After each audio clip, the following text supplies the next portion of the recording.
Hello, kids, and welcome back to another lesson on core knowledge. Hold up! What? What? What's that? Oh! Oh! Jacoby! My man, my main man. How's it hanging? What's happening, my friend? How's it rocking in Mrs. Overman's class? I hope that you are having fun. You are awesome. All of you second graders. Awesome. Awesome. Whew. All right. That's my shout out.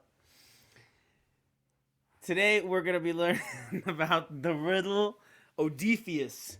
Oedipus. I think that's how you say his name. Oedipus and the riddle of the Sphinx.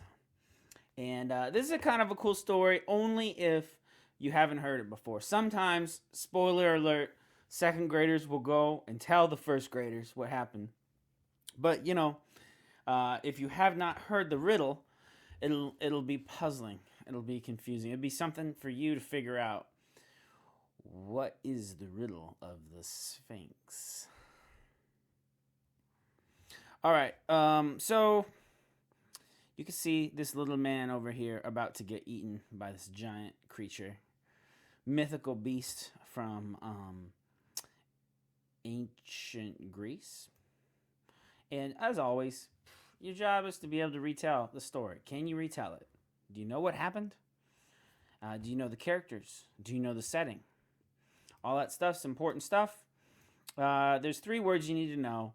First word is encountering. Encountering means unexpectedly meeting or running into, stumbling upon. Example: as Ken ran his errands on Saturday, he kept encountering friends and neighbors at various stores.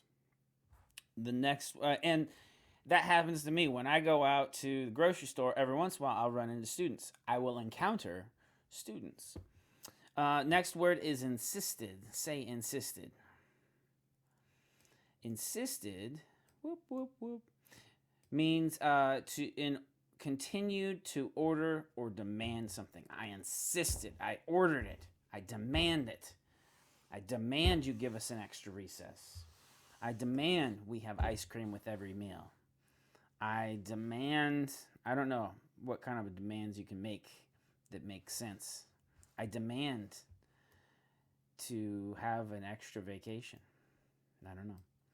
This young boy, Charles, insisted that he pick out his own clothes every day. So insisted mean that he really wanted it. He wanted to make sure that he picked out his own clothes.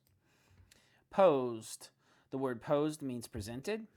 For example, every Friday, Mrs. Fitz, the math teacher, posed a tricky problem to the class for them to solve over the weekend.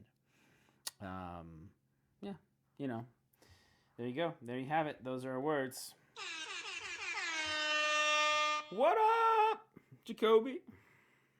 All right. So, here is our story.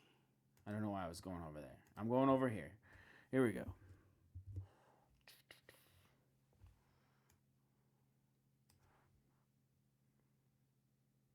The riddle of the Sphinx.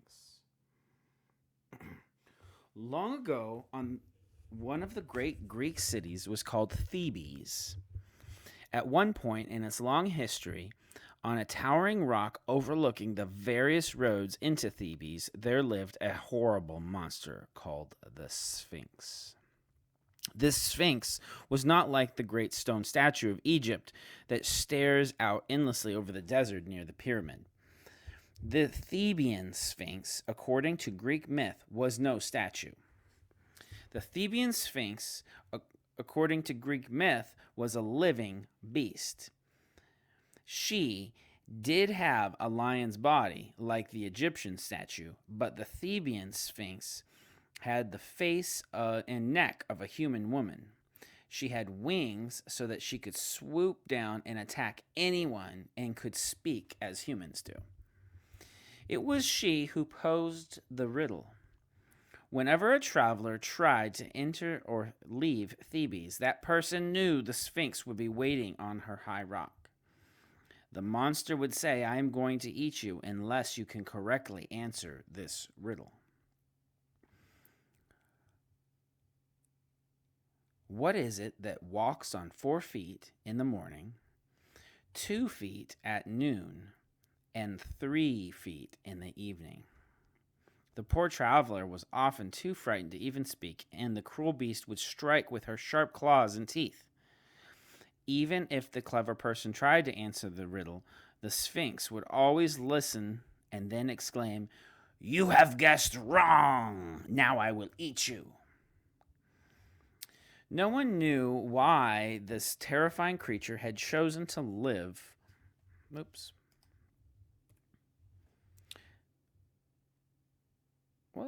What? Come on. Page down. Doesn't want to go down. Boom. No one knew why it had chosen to live on this rock above the road to Thebes. They only knew that she ate every single person that she met. Not only that, but no one from the outside would bring fresh food to the city for fear of encountering the monster. If someone does not solve this riddle, the people told one another, "We will starve." As bad as this was, it was not the only problem the Thebans faced. Their king, King Laos, never returned from a journey he had taken far from home. So the person the Thebans had usually turned to help was not there in their hour of danger. In this dreadful situation, you can imagine how surprised the guards were when they looked out the city walls one day and saw a man nearing the gate.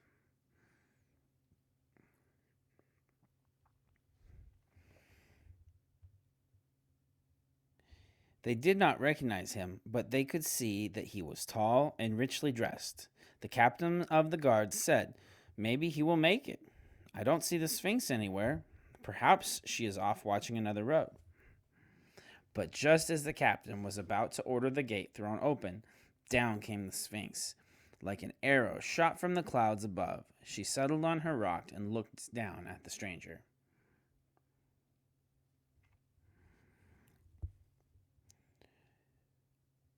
With cold, pitiless eyes, she said, "Traveler, today you have chosen the wrong road." The stranger boldly replied, "I have chosen my own road and my own destinations. Today I will go to Thebes." Anger lit up in the monster's eyes as she said, "I alone decide who travels this road. If I say no one travels this path, so shall it be. You have one chance and one chance only. You must answer correctly to my riddle. Tell me, O foolish man, what is it that walks on 4 feet in the morning, 2 feet at noon, and 3 feet in the evening?" The stranger sat down in the dust on the road to think. The Sphinx was sure that Oedipus wouldn't guess it. She gazed down at him, her tail twitching with impatience. After some time, she stopped even that movement. For half an hour, the man sat thinking as the huge beast lay on top of his rock. Meanwhile, the people of Thebes had rushed to the walls. They knew the man would probably not guess the riddle, but it had been so long since anyone ever tried that they had to come see him at last. The stranger rose to his feet. "Have you answered?" demanded the Sphinx. In a strong, sure voice, the man repeated the riddle. What is it that walks on 4 feet in the morning, 2 feet at noon, and 3 feet in the evening? Then, staring straight into the Sphinx's eyes, he said,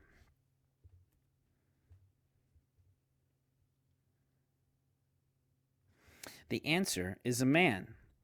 As a baby, in the morning of his life, he crawls on all fours. At noon of his life, when he grows up and strong, he walks upright on 2 feet. But in his old age, the evening of his life, He walks with the aid of a cane, as if it was 3 feet. The Sphinx's eyes flew open with shock. The traveler had answered correctly.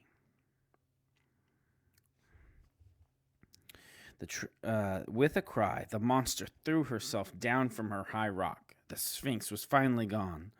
With shouts of joy, the people of Thebes rushed down from their walls and threw open the gates and poured out into the road. They lifted the stranger onto their shoulders and carried him into their city. There they asked, "Who are you, great hero? To whom do we owe our lives?" "I am Oedipus," he answered. "No," they replied, "not just Oedipus. You are now King Oedipus, master of the Sphinx and king of Thebes."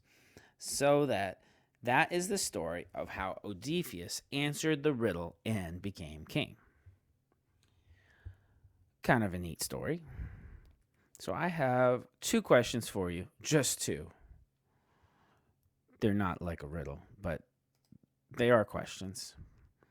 So my first question is, why do you think the Sphinx proposed that particular riddle? Why do you think he chose that riddle, or she chose to ask that same question every single time?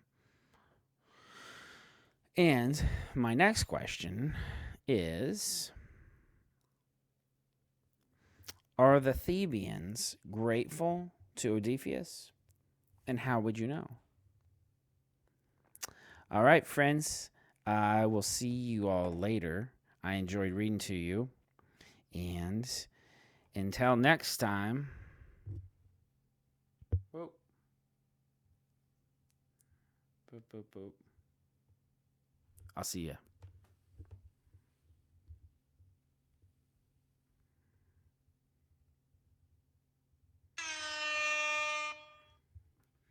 There it is.